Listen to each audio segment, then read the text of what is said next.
ஒரு கதா காலட்சேபம் பண்ண வேண்டும் என்றால் 5 வா வேணும் என்பார்கள். ஒன்று வபு, அதாவது இங்கிலீஷில் சொல்கிறேன், it deals with the story tellers personality. அவரை இருந்து திருவேங்கடையான் முன்னர் அடுத்தவர் அழகன் அவரே என்பதான் சொல்லுவேன்.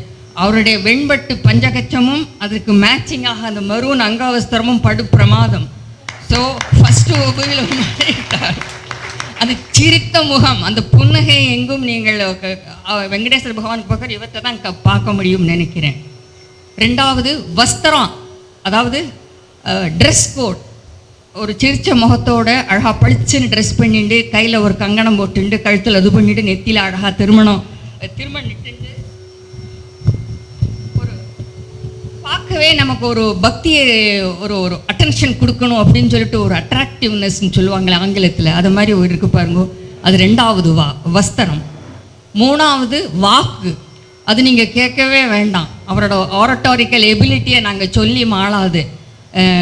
தமிழாகட்டும் தெலுங்கு இதாகட்டும், ஒரு ஃப்ளூயண்ட், ஒரு தங்கு தடை இல்லாத ஒரு காவிரி நதி ஓடுற மாதிரி சலசலன்னு ஓடினது. அது போர் அடிக்காமல் நம்ம அட்டென்டிவாக உட்காந்துட்டு இருந்தோம் பாருங்க. அந்த வாக்கு வன்மை பிரமாதம்.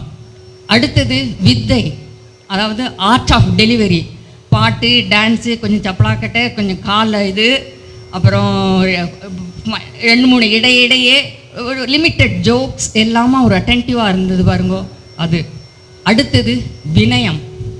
எவ்வளோ ஹம்பிளாக பகவானுக்கு முன்னாடி நம்ம எவ்வளோ இப்படி இருக்கணுங்கிறத அவரோட வாய் பேச்சாலேயே சொல்லி விட்டார். கை ஆக்ஷனோ ஒன்றுமே இல்லை, ஜஸ்ட் அவரோட சாய்ஸ் ஆஃப் வேர்ட்ஸ் அப்படின்னு சொல்லுவேன் இல்லையா, அதை சொல்லியே வினயம் எப்படி இருக்குங்கிறத நமக்கு காமிச்சு கொடுத்துட்டார்.